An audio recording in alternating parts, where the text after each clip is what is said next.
कानपुर देहात में मां बेटी की जलकर हुई दर्दनाक मौत मामले को लेकर कांग्रेस के राज्यसभा सांसद प्रमोद तिवारी ने यूपी सरकार पर निशाना साधा। कांग्रेस नेता प्रमोद तिवारी ने कहा कि मौजूदा सरकार ने लोगों को बसाने के बजाय उजाड़ने का प्लान बना लिया है।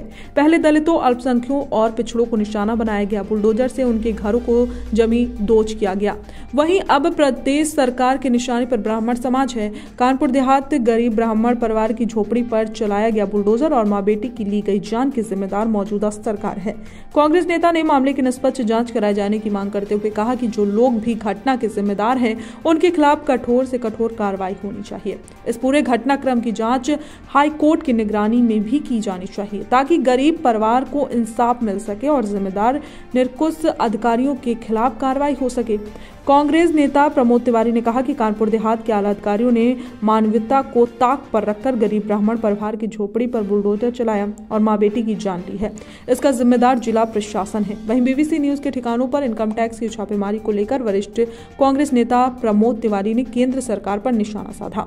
कांग्रेस नेता ने कहा कि केंद्र सरकार हिटलर शाही से लोकतंत्र की आवाज को दबाना चाहती है। कांग्रेस नेता प्रमोद तिवारी ने कहा कि बीबीसी न्यूज के ठिकानों पर छापेमारी बताता है कि सरकार देश को सच्चाई नहीं जानने देना चाहती। उन्होंने कहा कि गुजरात दंगों के दौरान रहे मुख्यमंत्री को लेकर तत्कालीन प्रधानमंत्री स्वर्गीय अटल बिहारी वाजपेयी ने कहा था कि राष्ट्र धर्म का पालन करें। यही बात अगर बीबीसी अपनी डॉक्यूमेंट्री के जरिए दिखाना चाह रही है तो उसकी आवाज को इनकम टैक्स की छापेमारी के जरिए दबाने की कोशिश केंद्र सरकार के इशारे पर की जा रही है, जो लोकतंत्र के लिहाज से बेहद खतरनाक है। कांग्रेस नेता प्रमोद तिवारी ने कहा कि पिछले 24 घंटे से बीबीसी के दिल्ली और मुंबई कार्यालय में आईटी की छापेमारी से मीडिया की मौलिक स्वतंत्रता पर प्रहार हो रहा है। इसको किसी सूरत में बर्दाश्त नहीं किया जाएगा। कांग्रेस नेता प्रमोद तिवारी ने कहा कि केंद्र सरकार को इस पर तत्काल रोक लगानी चाहिए। उन्होंने कहा कि बीबीसी के दफ्तरों पर आईटी की छापेमारी से पूरी दुनिया में भारत की आलोचना हो रही है। इससे भारत की लोकतांत्रिक व्यवस्था पर भी आघात पहुंच रहा है।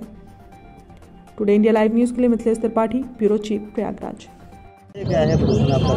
देखिए, कानपुर के मैथा तहसील के मड़ौला गांव में जिस तरीके से एक परिवार को पुलिस प्रशासन ने पुलिस के संरक्षण में बुलडोजर चलाया ही नहीं, बल्कि उस मड़ई में जिसको इन्होंने कहा कि सरकारी ज़मीन है, पहले घर गिराया, फिर मड़ई ज़मीन दोज किया और मड़ई के अंदर उन दो माँ और बेटी को आग के हवाले कर दिया गया।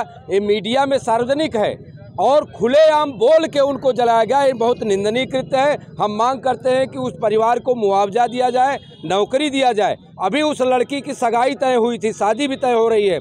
पढ़ी लिखी लड़की को जिस तरीके से कानून अगर अत्याचार करेगा तो जनता कहाँ जाएगी। आज हम लोगों ने उसका विरोध किया है, न्यायिक जाँच की मांग किया है और बुलडोजर का पुतला जलाया है।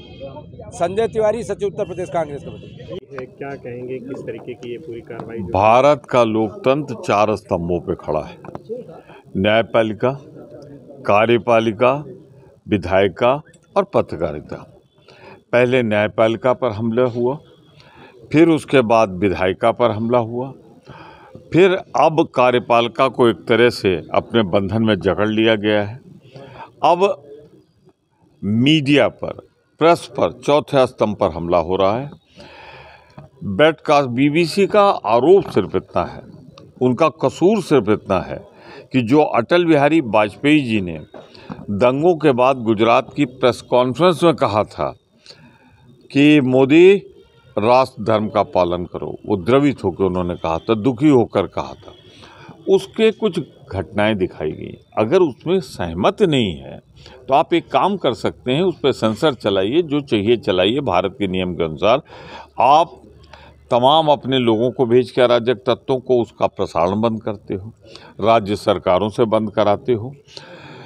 और जब उसने चालू रखा, जो उनकी नीति है पूरी दुनिया में, तो अपनी सरकार के खिलाफ भी करते हैं, तो उनके यहाँ इनकम टैक्स, जो एक फ्रंटल संगठन की तरह ईडी, सीबीआई और इनकम टैक्स काम करते हैं भाजपा के, जिस दिन पार्लियामेंट खत्म हुई उसी के दूसरे दिन कर दिया। उनका दोष सिर्फ ये कि जो अटल जी ने कहा था वो उन्होंने दिखाया। सरकार के इशारे पे लगता है इस तरीके की कार्रवाई। टाइमिंग क्या कहती है कि जब उन्होंने डॉक्यूमेंट्री दिखाया, जब कांग्रेस के खिलाफ लिखते थे बड़ी तारीफ करते थे भाजपा वाले, और आज जब भाजपा के खिलाफ एक सच्चाई सामने आई तो उन्होंने दूसरे दिन से इनकम टैक्स छापा। 24 घंटे होंगे जब मैं आपसे बात कर रहा हूँ, इस समय छापा चल रहा है।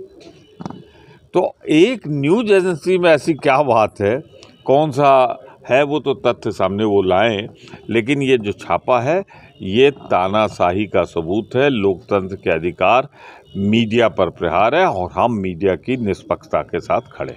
बुलडोजर पे क्या का सवाल है। हम हमेशा कहते रहे कि बुलडोजर तब चलना चाहिए जब किसी का गुनाह साबित हो जाए, वरना कल अगर वो कोई बेदाग छूट गया, कोर्ट से जीत गया तो क्या होगा? क्योंकि जो संपत्ति मान लो सरकार उसका मुआवजा भी दे तो वो होगा किसका? राष्ट्र की संपत्ति होगी ना। एक बार आपने उसे ख़त्म किया, दूसरी बार मुआवजा दे रहे हैं। तो जिस तरह बुलडोजर का दुरुपयोग हो रहा है, पहले एक धर्म विशेष के खिलाफ हुआ तो बहुत से लोगों ने वाहवाही की, बड़ा अच्छा हुआ, चुनाव में उसको निशान बना के चल पड़े।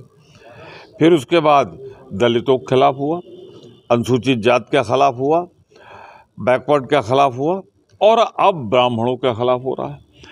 माँ बहन बेटी जो जिनकी नृशंस हत्या मैं कहता हूँ, सब ने देखा किस तरह बुलडोजर ने छप्पर पलट दिया और उसके नीचे दब के मर गई। तो मैं इसकी निंदा करता हूँ, उनके उचित मुआवजे की मांग करता हूँ। कांग्रेस का डेलीगेशन गया हुआ है जो उत्तर प्रदेश का श्रेष्ठ हो सकता है, जैसा प्रियंका जी ने भी कहा है, राहुल जी ने भी इस पे अपने संदेश दिए हैं कि उसकी निष्पक्ष जांच हो और जो दोषी हैं उनके खिलाफ कार्रवाई हो और भविष्य में ऐसे बुलडोजर का दुरुपयोग रोका जाए। डीएम के आदेश से बुलडोजर वहां पर पहुंचा था, तो क्या लगता है कि डीएम को भी इसमें आरोपी बनाया जाना चाहिए? एफआईआर में उनका नाम नहीं है। देखिए, जांच हो हाई कोर्ट के एक जज द्वारा और उसमें जो भी दोषी हो उसके खिलाफ कार्रवाई होनी चाहिए। एक जुडिशियल जांच हो इसकी, और जुडिशियल जांच जो हो इस पे जो आपराधिक मुकदमे चले हाई कोर्ट के जज की देखरेख में चले, बेंच डिवीज़न बेंच में देखरेख में चले, तो ये पता लग जाए। क्योंकि उसी कानपुर में एक घटना घटित हुई थी जिसमें पुलिस ने बेदाग छोड़ दिया था गृह राज्य मंत्री के बेटे को, और जब देखरेख में हुई जुडिशियल तो वो दोषी पाए गए। तो इसलिए मैं चाहता हूँ कि जुडिशियल देखरेख जांच हो और उसके लिए सभी जो दोषी हैं उनके खिलाफ कार्रवाई। अडानी